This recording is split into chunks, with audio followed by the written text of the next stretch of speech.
Hello students, welcome to F online classes.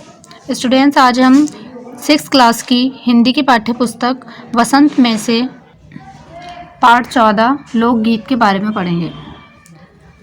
लोकगीत अपनी लोच, ताजगी और लोकप्रियता में शास्त्रीय संगीत से भिन्न है। लोकगीत सीधे जनता के संगीत हैं, घर गांव और नगर की जनता के गीत हैं। ये इनके लिए साधना की ज़रूरत नहीं होती। त्योहारों और विशेष अवसरों पर ही गाए जाते हैं।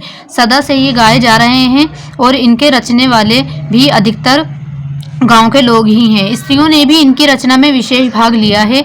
ये गीत बाजों की मदद से बिना ही या साधारण ढोलक, झांझ, करताल, बांसुरी आदि की मदद से भी गाए जाते हैं। एक समय था जब शास्त्रीय संगीत के सामने इनको है समझा जाता था।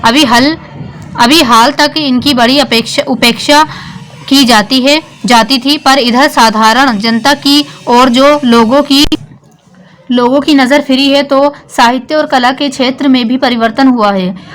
अनेक लोगों ने विविध बोलियों के लोक साहित्य और लोकगीतों के संग्रह पर कमर बांधी है और इस प्रकार के अनेक संग्रह अब तक प्रकाशित भी हो गए हैं। लोकगीतों के कई प्रकार हैं। इनका एक प्रकार तो बड़ा ही ओजस्वी और सजीव है। ये इस देश की आदिवासियों का संगीत है। मध्य प्रदेश, दक्कन, छोटा नागपुर में गोंड, खांड, ओरांव, मुंडा, भील, संथाल आदि फैले हुए हैं, जिनमें आज भी जीवन नियमों की जकड़ में बंध न सका और निद्रुद्ध लहराता है। इनके गीत और नाच अधिकतर साथ और बड़े बड़े दलों में गाए और नाचे जाते हैं। 20-20, 30-30 आदमियों और औरतों के दल एक साथ या एक दूसरे के जवाब में गाते हैं। दल यानी कि ग्रुप, समूह जो बनाते हैं। ठीक है। दिशाएं गूंज उठती हैं। पहाड़ियों के भी अपने अपने गीत होते हैं। जैसे कि यहाँ बताया गया है कि 20-20, 30-30 आदमियों का एक दल होता है, औरतों और आदमियों दोनों का, जिसमें जवाबी कहते हैं कि मतलब एक दूसरे से जवाबी होती है। जवाब में एक दूसरे के गीत गाए जाते हैं, यानी कि जैसे अंताक्षरी होती है, उसमें जिस तरीके से एक गाना खत्म करता है एक ग्रुप तो सामने का ग्रुप शुरू कर देता है। इस तरीके से जवाबी में एक दूसरे के गाने और गीत गाए जाते हैं। पहाड़ियों के भी अपने अपने गीत होते हैं। उनके अपने अपने भिन्न रूप होते हुए भी अशास्त्रीय होने के कारण उनमें अपनी एक समान भूमि है। गढ़वाल, किन्नौर, कांगड़ा आदि के अपने अपने गीत और उन्हें गाने की अपनी अपनी विधियां हैं। उनका अलग नाम ही पहाड़ी पड़ गया है। वास्तविक लोकगीत देश के गांवों और देहातों में है। इनका संबंध देहात की जनता से है। बड़ी जान होती है इनमें। चैता, कजरी, बारहमासा, सावन आदि मिर्जापुर, बनारस और उत्तर प्रदेश के पूर्वी और बिहार के पश्चिमी जिलों में गाए जाते हैं।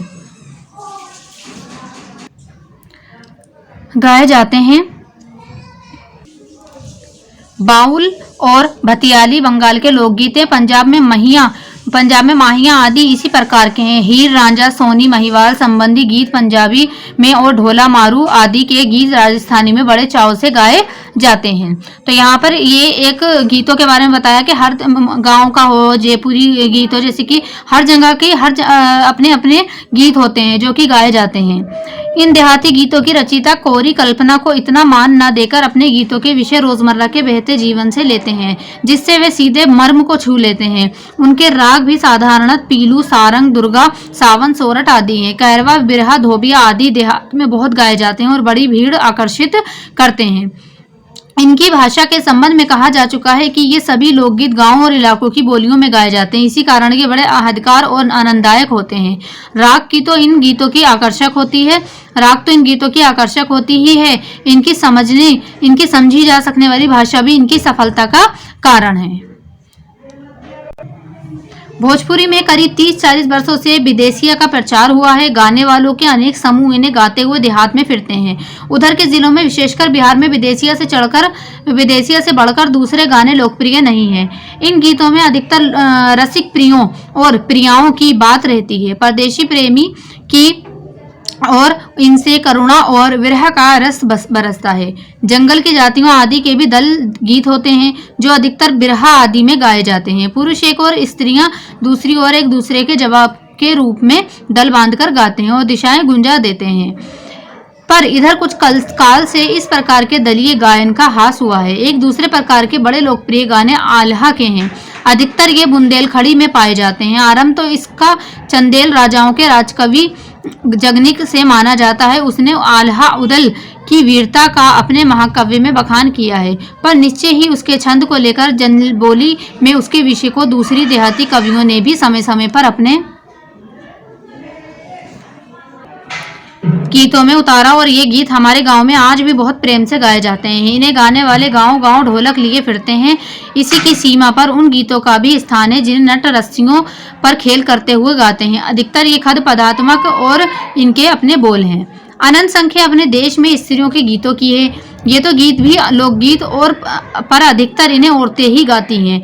इन्हें सिरस्ती भी अधिकतर वही है। जैसे मर्द रचने वालों या गाने वालों को भी कमी नहीं है, पर इन गीतों का संबंध विशेषत स्त्रियों से है। इस दृष्टि से भी भारत इस दिशा के सभी देशों में से भिन्न है, क्योंकि संसार के अन्य देशों में स्त्रियों के अपने गीत मर्दों या जनगीतों से अलग और भिन्न नहीं है, मिले जुले ही हैं।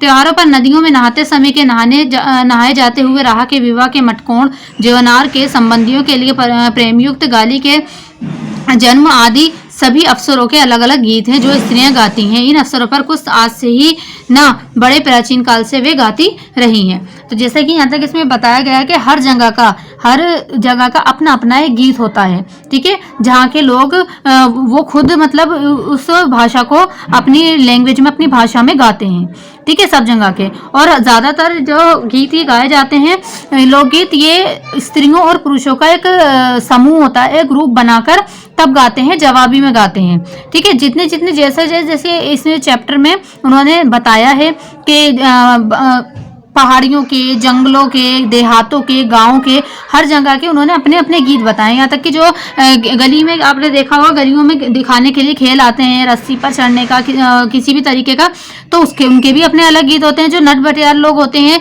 वो लोग भी, नट लोग भी रस्सियों पर खेल करते हुए दिखाते हैं, उनके भी अपने अलग गीत होते हैं। तो ये जो गीत होते हैं वो त्योहारों के हों, नदियों में नहाते हुए और राह चलते हुए के हों, विवाह के हों, ठीक है, विवाह के भी होते हैं, और हल्दी में जो हल्दी होती है उसके भी गीत होते हैं। यानी हर तरह के अलग अलग गीत इनके होते हैं, जिसमें इन गीतों में ज्यादातर स्त्रियां ही होती हैं। जो विवाह के गीत होते हैं, विदाई के गीत होते हैं, शादी में, तो इन सब जो होते हैं, या फिर बच्चा होने में जो गीत गाया जाता है, ये सारे जो गीत होते हैं ना, ये औरतों के ही होते हैं, ज्यादातर स्त्रियां ही गाती हैं। लेकिन ज्यादातर जो गीत गाए जाते हैं वो स्त्री और औरत का समूह बनाकर जवाबी में गाए जाते हैं। प्राचीन काल से वे गाती रही हैं। महाकवि कालिदास आदि ने भी अपने ग्रंथों में उनके गीतों का हवाला दिया है। सोहर, बनी, सेहरा आदि उनके अनंत गानों में से कुछ हैं। वैसे तो 12 मासे पुरुषों के साथ नारियां भी गाती हैं। एक विशेष बात यह है कि नारियों के गाने साधारण अकेले नहीं गाए जाते, दल बांधकर गाए जाते हैं, यानी समूह बनाकर, ग्रुप से। अनेक कंठ एक साथ फूटते हैं। यद्यपि अधिकतर उनमें मेल नहीं होता, फिर भी त्योहारों और शुभ अवसरों पर वे बहुत ही भले लगते हैं।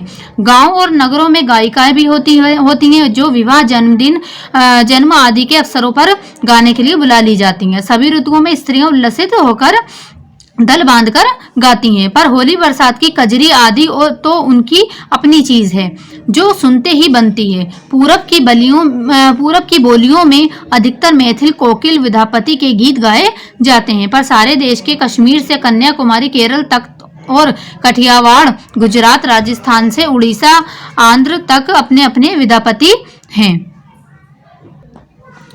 स्त्रियां ढोलक की मदद से गाती हैं। अधिकतर उनके गाने के साथ नाच का भी पुट होता है। गुजरात का एक प्रकार का दलीय गायन गरबा है, जिसे विशेष विधि से घेरे में घूम घूम कर औरतें गाती हैं। साथ ही लकड़ियां भी बजाती जाती हैं, जो बाजे का काम करती हैं। इसमें नाच, गान तथा साथ चलते हैं। वस्तुत ये नाच ही हैं। सभी प्रांतों में ये लोकप्रिय हो चला। इसी प्रकार होली के अवसर पर ब्रज में रसिया चलता है, जिसे दल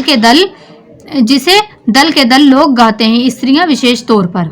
गांव के गीतों के वास्तव में अनंत प्रकार हैं। जीवन जहां इठला इठला कर लहराता है, वहां भला आनंद के स्रोतों की कमी हो सकती है? उधाम जीवन के ही वहां के अनंत संख्यक गाने प्रतीक हैं। तो जैसे कि इसमें बताया गया है कि हर जगह के अपने अपने तो इसमें यही बताया गया है कि हर जगह के अपने अपने गीत होते हैं, ठीक है। और कुछ गीत त्योहारों पे, शुभ अवसर पर भी गाए जाते हैं, विवाह का हो, जन्म का हो, या नहाते समय या रास्ता जाने में होते हैं, और जो गली मोहल्ले में खेल दिखाने आते हैं उनके भी, मतलब हर सबके अलग अलग अपने गीत होते हैं अपनी भाषा के, जो वो समझ सकते हैं, ठीक है। तो ये गीतों के बारे में इसमें बताया गया है, लोकगीत के बारे में। और गीत, अगर गीत ना हो, लोकगीत ना गाए जाए, तो शायद जो हमारा एक फंक्शन होता है, एक समारोह होता है, वो हमें थोड़ा सूना सूना सा लगे। गीतों से, नाच गाने से, ढोलक की मदद से, इससे ही हमारा जो समारोह होता है एक तरीके से वो आनंद पूर्वक बन जाता है, उसमें बहुत हमें आनंद आने लगता है, ठीक है। तो ये जो कहानी है ये भगवत शरण उपाध्याय द्वारा लिखी गई है, और इसमें लोकगीत का महत्व बताया है कि लोकगीत क्या है और कहाँ कहाँ के, इसमें नाम के साथ के गुजरात में कौन से लोकगीत गाए जाते हैं, पूरब और जंगली गीत कौन से होते हैं, विवाह के गीत कौन से होते हैं, हर जगह के पहाड़ी गीत कौन से होते हैं, सब जगह के अलग अलग गीत बताए गए हैं, ठीक है। तो इस चैप्टर को आप पढ़िएगा। अब अपना होमवर्क देखते हैं। तो ये अब हमारा होमवर्क है, इस चैप्टर का जो क्वेश्चन आंसर्स हैं, देखिए इसके क्वेश्चन आंसर्स हैं, प्रश्न उत्तर हैं ये, फर्स्ट, सेकंड, पहला, दूसरा, तीसरा ओमिट है, चौथा है, पहला है, फिर और उसके बाद भाषा की बात में से ये मैं आपको करवा देती। तो पहला जो है, पहला है, निबंध में लोकगीतों के किन पक्षों की चर्चा की गई है, बिंदुओं के रूप में उन्हें लिखना है। लोकगीत निबंध में लोकगीत के निम्नलिखित आयामों की बात की गई है। पहला, लोकगीत में महिलाओं की भूमिका है। दूसरा, लोकगीतों के प्रकार। तीसरा, लोकगीतों की लोकप्रियता और प्रासंगिकता। चौथा, लोकगीतों की अहमियत। और पांचवा, लोकगीतों में समाज की रूपरेखा का चित्र, ठीक है। प्रश्न दूसरा है, हमारे यहाँ स्त्रियों के खास गीत कौन कौन से? हमारे यहाँ स्त्रियों के सबसे खास लोकगीत निम्नलिखित हैं, जैसे विवाह के समय भिन्न भिन्न रस्मों में गाए जाने वाले गीत। दूसरा, बच्चे के जन्म पर गाए जाने वाले गीत। स्नान लेने के रास्ते में गाए जाने वाले गीत। नदियों और खेतों पर गाए जाने वाले गीत। बिहार का सोहर गीत इत्यादि, ठीक है। क्वेश्चन नंबर 4, पर सारे देश के अपने अपने विद्यापति हैं, इस वाक्य का क्या अर्थ है? मिथिला क्षेत्र में विद्यापति के गीत लोकप्रिय हैं। ठीक उसी प्रकार हर भाषा, हर समूह और हर गांव का अपना लोकगीत होता है, जो उसी समूह के लोगों द्वारा और उन्हीं के जीवन शैली पर गाए जाते हैं। इसलिए सारे देश के अपने अपने विद्यापति हैं। अनुमान और कल्पना। अनुमान और कल्पना में आपका एक क्वेश्चन है। फर्स्ट क्वेश्चन, लोकगीत, क्या लोकगीत और नृत्य सिर्फ गांव या कबीलों में ही गाए जाते हैं? शहरों के कौन से लोकगीत हो सकते हैं? तो देखिए इसके बारे में भी, लोकगीत और नृत्य केवल गांव या कबीलों में ही नहीं गाए जाते, शहरों में भी लोकगीत गाए जाते हैं, क्योंकि गांव से ही लोग शहरों में बसने आते हैं। वो अपनी संस्कृति और लोकगीतों को अपने साथ लेकर चलते हैं। शहरों में विवाह, नामकरण आदि रस्मों के समय लोकगीत ये गाए जाते हैं, ठीक है। अब है भाषा की बात। भाषा की बात में से आपके पहला और दूसरा दोनों क्वेश्चंस कराए हैं। पहला क्वेश्चन है, लोक शब्द में कुछ जोड़कर जितने शब्द तुम्हें सूझें आपको उनकी सूची बनानी है, ठीक है। इन शब्दों को ध्यान से देखना है और समझना है कि इनमें अर्थ की दृष्टि से क्या समानता है। जैसे लोकहित, ठीक है, लोकहित अर्थ जन कल्याण, सरकार द्वारा बनाई गई योजनाएं लोकहित के लिए होती हैं। लोकप्रिय अर्थ प्रसिद्ध, खुसरो के लोकगीत आज भी लोकप्रिय हैं, ठीक है। अब प्रश्न 2 है, भाषा की बात में से 12 मासा गीत में साल के 12 महीनों का वर्णन होता है। अगले प्रश्न पर विभिन्न अंकों से जुड़े कुछ शब्द दिए गए हैं, उन्हें पढ़ना और अनुमान लगाने की इनका क्या अर्थ है, ठीक है, और वे अर्थ क्यों हैं। तो इसके लिए देखिए बताया गया, एक तारा, सरपंच, चारपाई, सप्तऋषि, अठन्नी, तिराहा, दोपहर, छमाही, नवरात्र और चौराहा। तो देखिए, सरपंच यानी कि गांव के 5 अनुभवी बुद्धिमान बुजुर्गों का समूह, ठीक है, उसे सरपंच कहा जाता है। चारपाई, 4 पैरों वाला बिस्तर। सप्त ऋषि, 7 ऋषियों का समूह। अठन्नी, 8 आने का सिक्का। तिराहा, 3 रास्तों वाली जगह। छमाही, 6 महीनों का समूह। नवरात्र, 9 रातों का समूह। चौराहा, 4 रास्तों वाली जगह, ठीक है। तो ये आपका भाषा की बात में से यहाँ पर पूरा कर दिया है एक वर्ग। दिए गए रिक्त स्थानों को भरना है। यहाँ पर देखिए, पहला, ये गीत आज भी हमारे गांव में आज भी बहुत से गाए जाते हैं, प्रेम से गाए जाते हैं, ठीक है। दूसरा, गांव ढोलक लिए फिरते हैं, गाते फिरते हैं, ठीक है। तीसरा, देश और विशेष पर ये गाए जाते हैं, त्योहारों और विशेष अवसरों पर ये गाए जाते हैं। चौथा, वास्तविक लोकगीत देश के और में हैं, देश के गांव और देहात में हैं। पांचवा, स्त्रियां मदद से गाती हैं, स्त्रियां ढोलक की मदद से गाती हैं। ये आपका रिक्त स्थान है जो कि आपको नोटबुक में अपनी नोट कर। अब इस पाठ के शब्दार्थ हैं लोच, लचीलापन, लोकगीत, गांव के लोगों द्वारा गाए जाने वाले गीत। है हनी, नीचा, उपेक्षा, तिरस्कार, महत्व ना देना, परिवर्तन, बदलाव, संग्रह, इकट्ठा करना, अजेस्वी, ओज भरा, चाव, रुचि, ढल, गीत, दल, गीत, समूह, गान। ठीक है, तो ये शब्दार्थ है। यहाँ पर आपका शब्दार्थ आपके फिल इन द ब्लैंक्स रिक्त स्थान और शब्द प्रश्न उत्तर के साथ ये चैप्टर यहाँ पे आपका पाठ कंप्लीट होता है, पूरा होता है। इस सारे वर्क को आपको अपनी नोटबुक में नोट करना है। ठीक है, थैंक यू।